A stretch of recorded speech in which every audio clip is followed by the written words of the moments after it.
let me know when we're ready, Donna. You're good to go. Okay. I'll call to order our March 5th, 2026 Environmental Commission meeting. Can I have a roll call? Member Brannan? Member Colton? Here. Member Gaudette? Here. Member Janetti? Member Lutz? Here. Member Mammy? Alternate Baxi? Alternate DeFilia? Here. All right. Statement of compliance with open public meeting law. The notice requirements of the open public meeting law for this meeting have been satisfied. A copy of the annual notice was sent to the Asbury Park Press and the Coaster, posted in Town Hall, and filed in the office of the Township Clerk on June 25th, 2025. This meeting will be recorded and available on Ocean Township's YouTube channel. Okay, welcome everyone this evening. Real quick, we're going to just go into our minutes for approval. Has everyone had a chance to review the February 5th, 2026 meeting minutes? And do we have any questions or changes? Seeing none, no comments, could I have a motion to approve? This is Ed. I'll make that motion. Thank you, Ed. Second? I'll second. Thanks, Norm. All in favor? Aye. Okay, great. We're going to move on to our presentations. And this evening, we're here with the American Littoral Society. Ryan Flood, who happens to be an Ocean Township resident, thank you so much for joining us. And Samantha Hemming as well, I believe, is on here too. So Brian, why don't you take it from here? Sounds good to me. Thank you. You're good to go. Sharing options up. All right.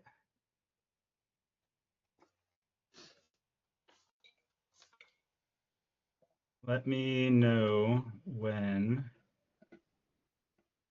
you can see my screen. We can see it. Awesome. Awesome. So, Also, just so you know, I don't have access to share my screen. I'll present after Ryan.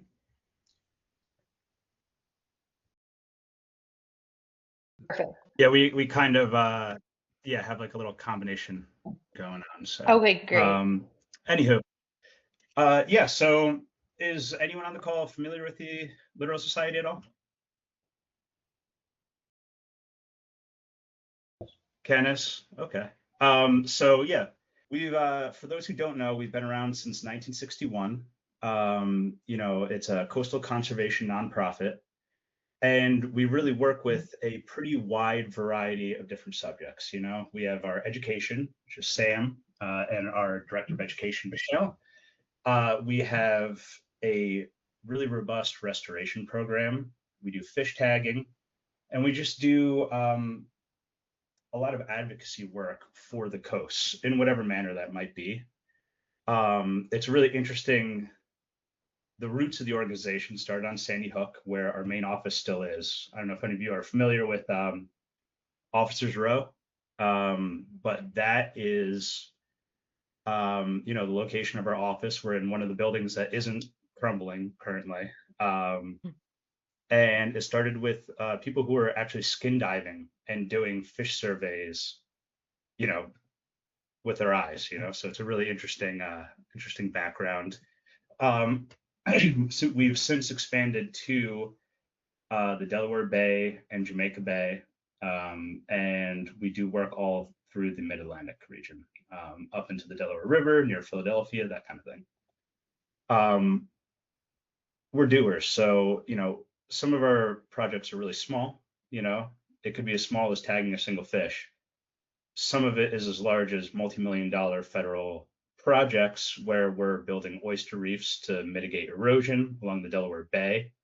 We could be creating a program where we tag horseshoe crabs, and that data is then given to various scientific organizations to help with the conservation of those animals. And then really just pretty wonderful ways of connecting with the communities. So I mentioned before the fish tagging program that's been around from 1961. Horseshoe crab and shorebird monitoring. Really exciting. I don't know if any of you have been to the Delaware Bay in the spring when the horseshoe crabs come up. You know, for me, living in Monmouth County, you know, you see a couple on the beach here and there, especially if you go to the bays, that sort of thing. It's pretty amazing to go down there and see hundreds of thousands of horseshoe crabs up on the beach all at once, and the huge amount of migratory birds that comes through and that sort of thing. And part of our work is helping people understand the importance of these keystone species and that sort of thing. Great example of that, we're partnering with a foundation called the Monarch Foundation, and they have given us use of Dorn Island, which they own. It's undeveloped and it's in the Navesink River off of Rumson, and they're allowing us to use it as sort of a living laboratory, which is going to have some tie-ins to our work with oyster restoration. We're building these experimental oyster reef prisms with the help of some students at MAST and some community members and volunteers, and then deploying them on the island to help mitigate erosion and also repopulate oyster sort of seedlings, and then it grows reefs from there. A little closer to home, here in the, closer to here at least, Shark River. This is just a quick example of some of the restoration that we did on South Riverside Drive. I think it was 2,000 linear feet of shoreline, and it was using a combination of methods to create a shoreline that wasn't just a hard surface breakwater, which eventually erodes in front of it. It's working with the environment to help mitigate further erosion and keep the coastline there. And then, I just kind of stole this from our annual appeal, but it just kind of is a little by the numbers in 2025, what we accomplished. And it kind of shows a little bit of the variety of what we work with, whether it's the thousands of fish tagged, the breakwaters we've constructed, the culms of dune grass planted, which Sam will definitely get to, and the people that we've connected with, in this area and then up in New York and Delaware. And I just talked a lot. I don't know how these meetings usually go. If any of you guys have any questions or want to talk about things further, ask away. Hi, Ryan. Great. This is Nancy. sorry. I have a question. So you talked about the horseshoe crabs in the Delaware. What's the best month and what's the best town if we wanted to try to go there to see them? May, June, I think, is the peak. And then in my experience, like the Fortescue area is where we see them a lot. And Sam, I know, has even more background on that. But if you go on our site, littoralsociety.org, you can actually sign up to tag horseshoe crabs with us. Okay, great. Yeah, it's volunteer based, and you get a quick training session on how to affix the tags and that sort of thing. You go out there with a headlamp at night and do the tagging, and it's people fly in from like Louisiana to join in because it's pretty unique. Thank That's you. cool. Any other questions? Yeah, I have a question. Sure. You're tagging, let's say, 8,700 fish, but there are millions of fish. What do you hope to accomplish by tagging some fish? So that's a great question. Since 1961, we're this year, I think, estimated to get to our millionth tagged fish. We're kind of planning an event around it, but it's hard to nail down how good the season's going to be in spring and fall, especially with stripers. But that amount of data is given to Woods Hole Institute. It's given to NOAA and a couple of other institutions, and in aggregate, it can be used to track population health, migratory patterns, little anecdotal stuff like average size of fish, because when someone reports a tag, they report like length, weight, whether they kept the fish, if it was a keepable size, species, and then location caught. So individual fish tags, it's just tagged fish, but a million tagged fish, now you're looking at a good data pool. And do the fishermen cooperate? Yeah, so we have a whole program of citizen tagging fishermen. I think it's probably around 500 right now are active taggers, and some of them are boat captains, and they'll get 100 kits of tags a year and tag most of them. And they're pretty passionate about it because it also helps them. The more data we have on the fisheries, the more educated guesses people can make about, limit sizes and catch sizes, that sort of thing.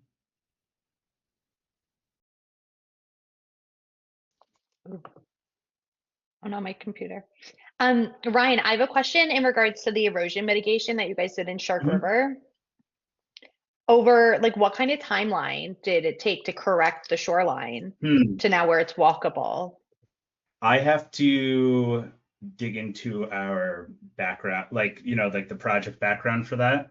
Yeah, like did you see it over your, involvement, or it started prior to you? Prior to me, most of these projects are between 1 and 4 years with our Okay. projects. But then afterwards, there's always monitoring to make sure they're in shape, and maybe some like a secondary project if there needs to be adjustments. Another good example in the local areas in Point Pleasant, we have these breakwaters where people have donated their Christmas trees every year, and they put them on a municipal lot. And then each year we take those trees and put them in a structure we've built with like quar logs, which are like little like So a just pile. yeah. Yeah, and then we stuff them in there, and that actually mitigates the wave action and protects the coast there too. I can send you after the call like a whole list of our projects and some details behind it. Okay. I was hoping, so Captain Al, he's the head of our restoration department. I was hoping he would be able to make the call because, I know Ocean Township is doing a lot of work with the coastal lakes, and that's something we're very interested in because this is a unique part of the East Coast with all of these freshwater meets saltwater coastal lakes and the environments they're in. And they all, in one way or another, kind of need a lot of work. Great. And I just wanted to add to what Ryan's answer for the living shorelines, that we place these breakwaters in, but then also they're designed to trap sediment that comes through. So it helps actually build back up the shoreline. And then around coastal lakes, we'll put rain gardens that help with flooding and other things like that. We can definitely give you more information, but that's how we're mitigating a lot of the issues that happen in these areas. Love to hear it. Ryan, did you want to switch to Samantha so she can present hers? Or were you done with yours? Yeah, I'm good. If you want to go with Samantha, and then again, if anyone has any questions pop up or whatever, you can jump back into that. Okay.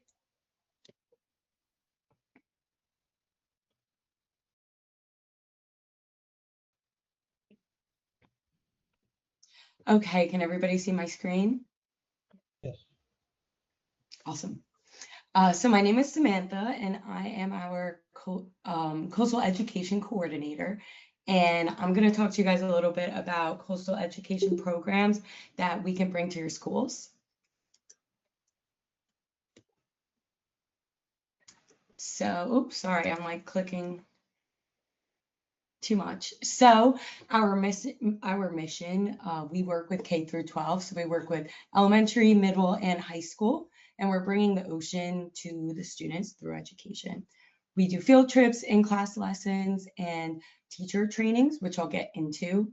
And all of our programs focus on marine biology, coastal habitats, environmental stewardship, and they all have hands-on components. And the goal is to help students understand our coast and inspire them to protect it. So our in-class programs will come in for a presentation, and the lesson will always be paired with an interactive lab or activity. We do horseshoe crab lessons. We have a permit that we can take a horseshoe crab off the beach just for one day that we can bring into the classroom for students to be hands-on, learn about their local watershed and water quality, how to test for water quality, local habitats and wildlife to them.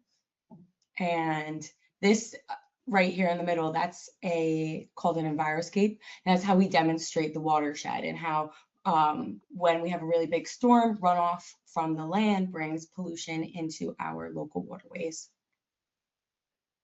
We also do field trips out at Sandy Hook. So our summer and spring field trip is called Close Encounters. And during that, we go seine fishing, catch and release.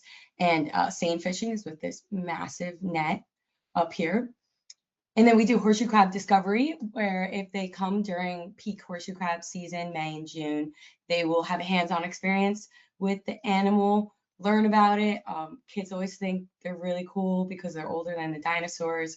And they do look like large bugs. So it's really cool to show the kids that there's nothing to be afraid of. And by the end of it, the horseshoe crab is like their best friend. And we also do seashell scavenger hunt. Then for our winter program field trips, we do seals and winter waterfowl. You'd be surprised how many people don't know that we have seals in New Jersey in the winter. So we take the kids out to see them. We talk about how animals stay warm in the winter, all the migratory birds, and then do a blubber activity for the seals. And all that will take place at Sandy Hook. Another program that we offer, so this is more of an extended program where we come into the classroom and do in-class lessons and labs. It can be a 6 to 12 week long sessions. I'll come into the classroom once a week and I really get to know the kids, create a great bond, talk about all different types of environmental topics, and then we go for 1 to 3 field trips, depending on how long our session with them are. And we can go seining out to Sandy Hook to get hands-on with all the animals that we learn about, kayaking, dune grass planting, which I'll talk a little bit more about. And then we take them on visits to local aquariums. So we offer another program. So this is a 2-part program, and this is called Beach Grasses and Classes. We offer this during dune grass planting season, which is right now. That's what I've been doing the past 2 weeks. So it's paired. The first part of the lesson is an in-class program. We teach the kids about the importance of dune grass, dune ecology, and how it protects our homes and communities, as well as provides habitat for wildlife, why we want to step on the dunes and why it matters, and to encourage their friends and family not to as well. And they will plant grasses in the classroom, take care of them up until we go on the second part of the program on a planting field trip. So we always try to do it to a local beach that's near them, so that connection is really there for them. We plant the grasses that they took care of in their classrooms and additional grasses. They plant a lot when we do these. And overall, this whole program just really fosters a connection and gives them a stake in their local environment. And it's a place that they can go back and visit and see the progress of the time that they put in. Then a program that we have for high school students is our Restoration Corps. So it's kind of like an internship. It's a youth workforce development program. It's paid, which we're very proud of that we're able to pay kids for their time. It's a seasonal position, and we've trained over 200 participants. It's really successful, and we teach them about conservation, environmental education, and community engagement. The application for this is live right now, so if you guys know anyone who you think would be interested in this, I will drop the link in the chat. but it's a wonderful program and they learn a lot. And then lastly, we offer teacher professional development training. So we can come and train teachers on New Jersey climate change education standards, how to interweave that into their lessons. We do that through outdoor and place-based learning strategies. And the goal is to help teachers bring environmental science and marine science into their classroom. So that is it for my portion of the presentation. I have a QR code here that will bring you to our website so you guys can learn more about us. Our website is great. We have a bunch of different blogs if there was anything we talked about that you're interested in, and me and Ryan's contact information, and if anybody has questions.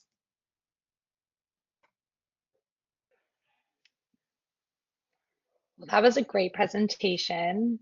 So do you you. cover the whole state, or is there specific like areas or like just Monmouth County that you go to the schools So- for? So we have our Sandy Hook office, and then our Del Bay office is actually in Millville, South Jersey. I know Del Bay makes it sound like it's not in New Jersey, but so our Sandy Hook office, we serve Ocean County, Monmouth County, Essex County, a little bit more up north, and then our South Jersey office covers Atlantic County, Camden County, and Gloucester. Wow, so covering a lot. Yeah. That's great. Any questions? Well, we really appreciate you guys coming on tonight and giving us a little Thank deep you. dive into your organization, and thank you for your hard work. And obviously your coastal conservation advocacy. If you have any questions for us. Yeah, I mean, so for one, as a ocean resident, definitely curious about the progress for the lake remediation that's been worked on. I live near, Fireman's Pond. Fireman's Pond. Yeah, that's picking back up. I believe a date was posted for Okay, March. cool. I And believe it then was the delayed. Yeah, I mean, the weather's not exactly been conducive to it either, I guess. But then also that's going to continue expanding into like I think it's called Lollipop Pond, and the upper one too. That's sort of where that like footbridge is and that sort of thing. Yeah. So the Fireman's Pond dredging is going to pick back up again March 16th. So that's the following week. And then Ed, can you concur that Fireman's Pond was like to be done after Lollipop Pond was to be done after Fireman's Pond? I don't know the exact timing on it. I know it's on the list. And I think they're actually going to start with the upper part of the pond first. But I'm not sure on that. I'll have to ask Greg. But I will say on Fireman's Pond, if you've been by it, it's been dewatered again. So Yep. they're definitely on track to resume the dredging soon. Awesome. It already looks better. It's a awesome improvement so far. And definitely happy to hear about that with the Lollipop. I walk by there with my kids all the time, those little footpaths, which also, by the way, is a great thing that the township does that keeps that easement along sort of like the shoreline so that, you can walk along through the neighborhood actually in the trees, Yeah, Yeah, it's pretty cool. it's a special place.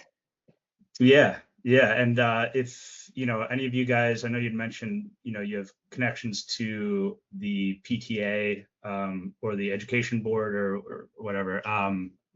If you want us to send over the education presentation in case they're curious about field trip options or classroom learning, programs we can provide. Mhm. Assemblies, definitely. Oh yeah. Yeah. I know I'm linked in an email with Samantha and Ryan. If you want to send, the packaging for that, that'd be great. That sounds good. And one more anecdote actually for that ARCOR program. I always love to share it because it's just such a great story. One of the participants from I think she's from South Jersey, but graduated the program and went on to go to Stanford, and is now rejoining us just for the summer to help us with like communications and outreach stuff. So it's a way for young people to get paid on the job training in a field that is so hard to break into because of the amount of unpaid work and, you know, expensive education that's often involved. So it allows people to really jump right into it. That's great. Yeah. And also, I'll speak with Captain Al and see if he can kind of give me a nice overall write-up of our work, particularly in relationship to coastal lake remediation. That's great. All right, awesome. Thank you guys for your presentations this evening. Obviously, we're going to continue on. You don't have to stay on for the rest of our agenda items, but you're welcome to. Thank you guys. Yeah. Thank you and very thanks much. for having us. Really appreciate it. Yes. Have a good Of night. course. Bye, Samantha. Bye. All right. So that was great. I'm going to slide down to the old business, the EC contest 2026. The Skip This Stuff is our topic of our contest this year. I just wanted to confirm with you guys. I was kind of just mimicking our rules and regulations from last year. I didn't know if anyone had any input into any new rules. Do you guys recall our rules from last year? I can remind you guys of them. Julia, this is Ed. I don't have any comments on the rules. I think the rules worked really well. Unfortunately, we did have to disqualify one of the applicants for not meeting the rules, but that's why the rules are there. Yeah. I would just add to beef up the parental consent per our conversations with the town following the conclusion of the event, as well Okay. as on the intake form to have contact information for the parents. Last year, we wound up notifying the winners through the school, which was fine, but it would be better if we could do it through the directly to the Parent. parents. So when they're signing up for the contest, it's basically like they need parental sign off. Yeah, I think we incorporated it as like a kind of a general question. I think it needs to be a separate, you know how on the Google Forms you can set the questions on one page or multiple pages. I think it needs to be a separate page that they're very clearly giving full consent for, that we can have on record. Okay. I know Anjali's not on. She's very privy to the Google Docs. Ed, if I need help just kind of copying exactly what you did last year to bring it to today's standards, can I do that? Absolutely, of course. And I think Nancy, if you could chime in on the clean water action, the obviously the Skip This Stuff that we're running with for this. Anything in particular for? Yeah, I would just make sure that you somewhere give a link to the Beyond Plastic website. I can send you their exact info, but that way they can see exactly what the bill is and exactly what the rules are for skipping the stuff. So there's a lot of just varying options with it. So I'm thinking is the research part of it, like that's up to the student, right? Like we're not providing them a cover letter of this bill and what, it's about. We're just kind of informing them on it, and they're going to research it and then prepare the reel based on it.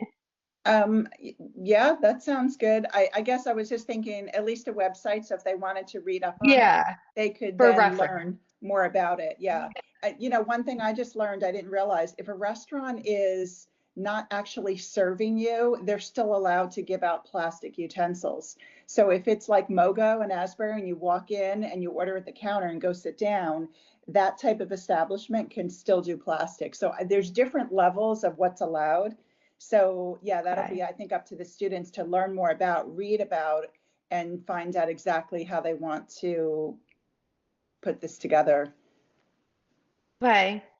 And just to remind you guys, we have like it's a quick thing. So it's a minimum of 30 seconds, maximum of 60 seconds, YouTube format, one submission per student, does not have to be in English. We encourage a bilingual submission. That would be fun. Adults cannot be principal actors or narrators. No profanity, violence, threats, or violence. No copyright infringement, and no plagiarism. So, and then the KC's submission categories is K through 4, 5 through 8, and then the high school level 9 through 12. And then maybe I'll just email you guys. I can't share my screen, but I did go in Canva and kind of make this flyer, but it needs editing, so I'll get that to you guys. And are we on track for when we released our contest last year? Ed, was it in April? I think it was the end of March. I'll have to go back and double check on my notes. And did you just disseminate it to like who we have connections with, like Ms. Edson in the middle school, or like how did you like what pipeline did you use to announce it to all the schools? We had the town post it. We sent it to the schools. I'm trying to think of where else we sent it to. And we I can think do that like might have been it. I think we sent it to some of the teachers that are involved in Miss Edson. I think we sent it to the schools. I know we sent it through the town as well. So it was up on the town website. And I think it might have been in one of like the town newsletters. okay. But we And can I'll also throw it in the coaster too. That's also an option. It's a good idea. And I'll do, once you have that finalized, Julia, I'll put it on Instagram and Facebook. Great. All right. Awesome. I- And if you guys think of Julia- anything, Julia, yeah, I could be wrong, but I thought we announced it before the spring break so that some of the students would have time during the spring break to make the video. okay. When's spring break this year? It's earlier, right? Like The beginning of Last- April. a beginning of April. Would have to be Okay. because Easter is April 5th or something like The that. 5th, yeah. Okay, so it's the week before that. Or something, it's 4th, something like that. Okay, so we'll get these final things in order so we can announce it to them so they could take it home with them before the break. And then I think we ended it on Earth Day last year, right? Submissions were all due by Earth Day. I think so. Okay. Well, that's good. So we will get that all tightened up so we can go live with that. I'm sure by our next meeting in April, this will already be out there and we'll just be hopefully updating you on how many submissions are in at that point. If anyone has any comments or concerns and you think of anything, just shoot me an email on that for the Skip the Stuff contest. I'm going to head to new business Well, if let me no one has bring any up something questions. Let me bring up something that's still old business, Yes. so to speak. It turns out, I noticed this, so we moved our meeting, our meeting would have ordinarily been on the 2nd of April. But because that was We passed, moved it. we moved Yeah, it we up moved it to to the the 9th. 9th. And as it turns So out, I the know 9th what you're going to say. excuse me, the 9th is also Passover. Oh, Last day of Passover. So Passover doesn't technically end until 8:10 p.m. on the 9th. okay. I So- know. So you're going to look to push it to the 16th, because I don't know if it's a Patriot meeting, but like it would keep me from we coming to the meeting. committed. There'd be a reason to have the meeting on the 9th, but that's a whole separate issue. I think we committed someone on the 9th, correct, Donna? We're having, I'm sorry, I'll pull up my notes. Yes. So and we originally told them it was, I think we kind of had the dates a little screwed because of the holiday. But Yes. is it unacceptable to keep the date on the 9th because of the holiday, Donna, or should we? That's your choice, really. That is, are you gonna have quorum? Or are you, I'm just looking for Tracy's email. Um, oh, what were you proposing, Norm, to make it April 16th? That would be what I propose. Of course, then the next meeting would be, well, luckily the 30th is also in April, so the next meeting would still be 3 weeks later, which sometimes happens anyway. The only reason, because I coordinated this through, Tracy and Blue Sky for them to join in on our meeting. I don't want to push it. But I also don't want to affect if we're not going to have quorum. So Wait, but hang on. Is this part of the Blue Skies public outreach program, or is this in addition to that? it looks like the engagement meeting is recommended to be done at an environmental commission meeting. So Yeah. with that, we're cutting out some residents if they're celebrating the holiday. Yeah, I would just, I think before we can move it, we just need to talk to Tracy, because Mhm. part of that is there's grant monies tied up to that meeting that has to happen, and I do not remember the deadline. I think moving it for a week is okay, but we need to confirm that. There are deadlines involved in having that meeting in order to make sure that we're in compliance with the grant requirements. Understood. Can we ice this meeting, push back till we have a conversation with Tracy, Norm? Yeah, I'm just saying, I'm just bringing it up as a. No, I appreciate that. I caught that at the end of your last meeting that I was. noticed it the first time, but I probably was dozing off while we were going through this first time. well, you pick the dates. Hey, what can I tell you? Okay. All right. So moving on to new business. Angeli's not here, One and question, she was. Oh, sorry. Go ahead. could you fill us in on what this blue sky thing is? Oh, yes, Ken, sure. it's the And Community Energy Master Plan. Blue Sky is our consultant for it. This is part of the planning process. If you'll remember, we got a grant from that from the state to do a community energy plan. This is part of the planning process that then once we develop the plan, we can go back and get a much larger award to implement the plan. And so this is part of the process to develop said plan.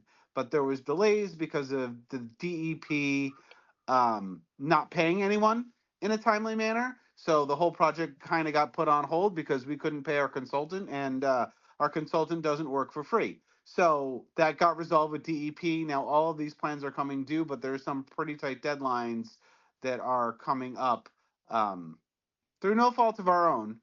But it needs to get moving.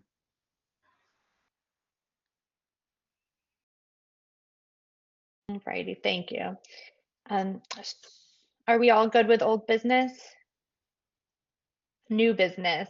Helpsy is, I think we've mentioned it prior. It's a textile waste solution that Angeli has introduced to us in the past.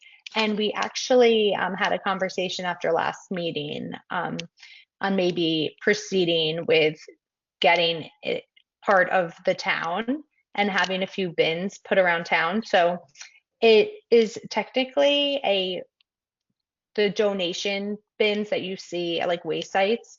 Helpsy will drop them off throughout town at no cost, and their goal is to help us alleviate our waste management and the tons that we spend for disposal. And they use what is put in the bins, they recycle it and reuse it. And what is in good quality, they sell.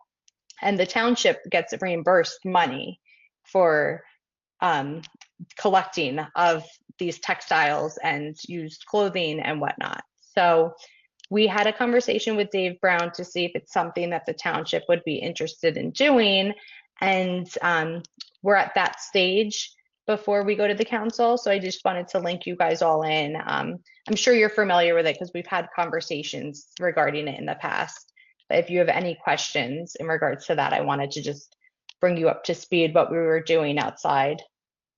Well, I would just say, there was something that used to come around, I forget what it was, whether it was Wounded Warriors or something like that. They collect clothing and everything else. Then there was an article I either saw on the internet or in a paper or something about these places that have stores, that are retail type stores for we'll call it vintage clothing and so on and so forth. And that's one of the things that they get that stuff from, and so on and so forth. So I don't know if there is some kind of a sticky wicket ahead somewhere, Yeah. because I don't know the rules of engagement for those kinds of things. Because you mentioned they're going to sell some of it and we get some of it, blah blah blah. But then is that something that should have gone out for bid? Or I'm just bringing up Exactly. So something. at first, because there's no like fee to the town, we didn't think anything with the bidding process, but that's the conversation we're having now because Helpsy is not a nonprofit. And in that case, if we took something on like that, we would have to send it out to bid. So that's basically the point in the conversation we're at now with the town. So That's what I meant. There was something I just saw with, okay, gotcha. Okay. yeah. Okay. Nancy, do you want to add to that? Because I know you're very um, supportive of the Helpsy mission.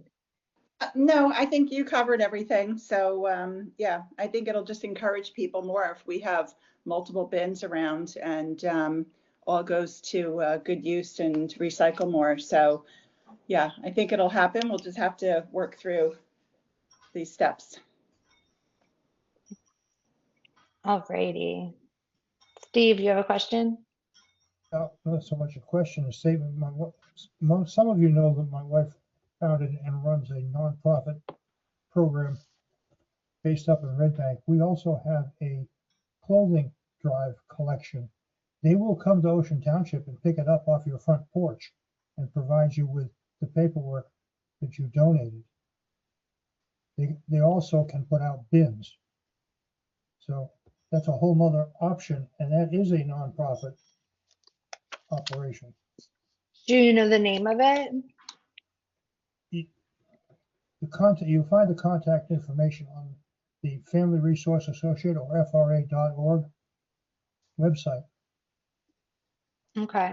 We can take this offline and put it together if you wish. Okay. Okay, that's great because the conversation of Helpsy is really bringing to the surface these other options we have.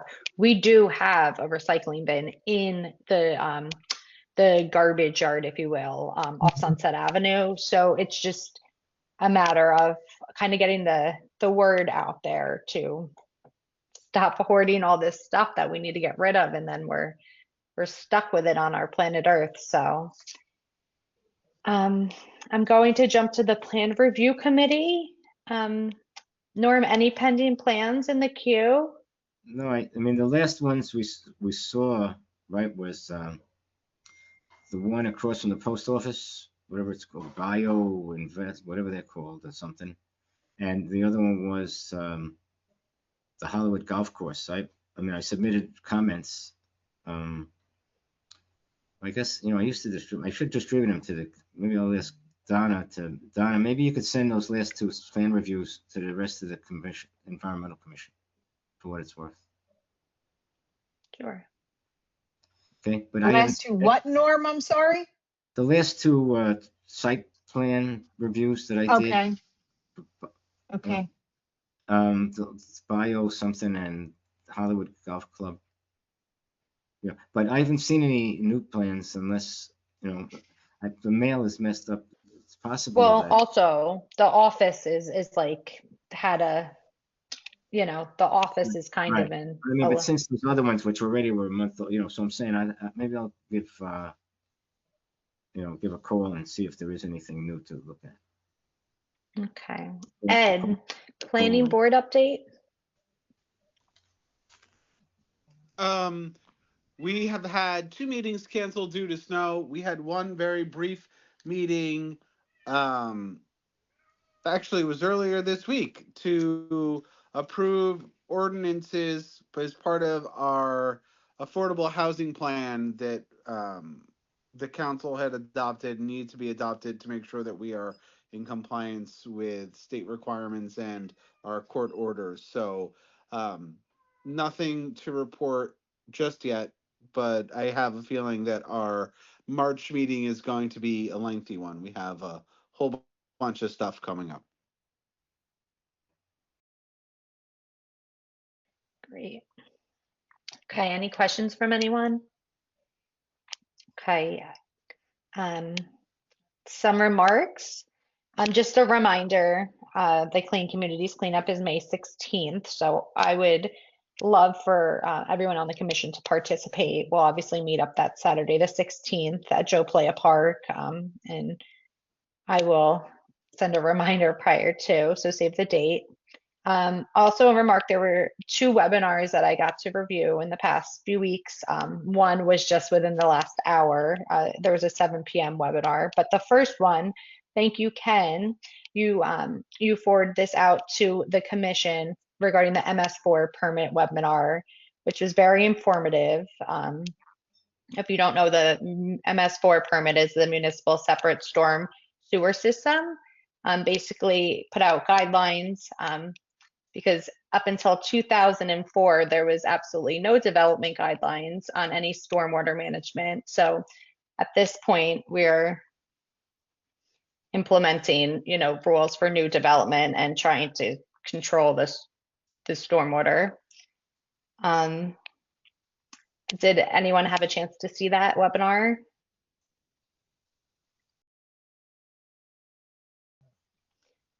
And then the second one was the NJ PAC real, sorry. The MS4 one is available on demand. Anybody? Yeah, it is. Mm-hmm. And then this New Jersey PAC Rail webinar that I went on this evening, I cut out early, but since I was registered, they said they were going to email it, the full thing at the end. That was very interesting because it's regarding not the FEMA maps changing, but the DEP maps changing, which will affect development. I believe they said if you're in a FEMA map, you add 3 feet to what your new base flood elevation should be. So the maps are changing all across the board. We're affected. We have water running right through our town. So as that comes out, as I get the recorded version, I will share with you all. I think it's worth time if you have, a half hour to jump on and listen one day. Any attendees remarks or comments? Hearing none. Ken? I haven't checked, but I don't know if anybody heard whether or not the land development ordinance was actually modified for the tree fees. So we submitted it to Jesse. I haven't heard. I'm going to follow up. Writing that in my notes right now. I didn't look either. Yeah. Well, at what point it just goes up onto the website, or was there another step with the town council? I assume there wasn't, right? They have to have a hearing and, a second reading and so on. Okay. I think the next, okay, I'm going to touch base with Jesse just to make sure we stay on track with that. Thank you for bringing that up. And on the subject of the American Littoral Society, I'm sorry Angela isn't here, but I'm wondering if we can use her and somehow us contacting Steve Higgins and Miss Edson, and at least let them know about it. Maybe they want to incorporate it into the curriculum. Yeah, absolutely. We can sort of facilitate that, I think.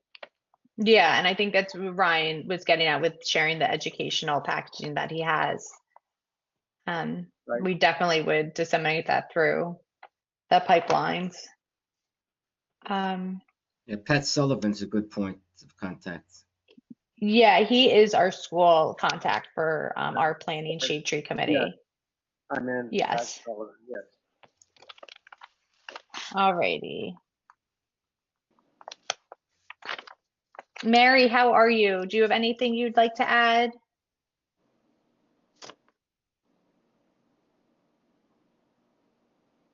Oh, you're muted.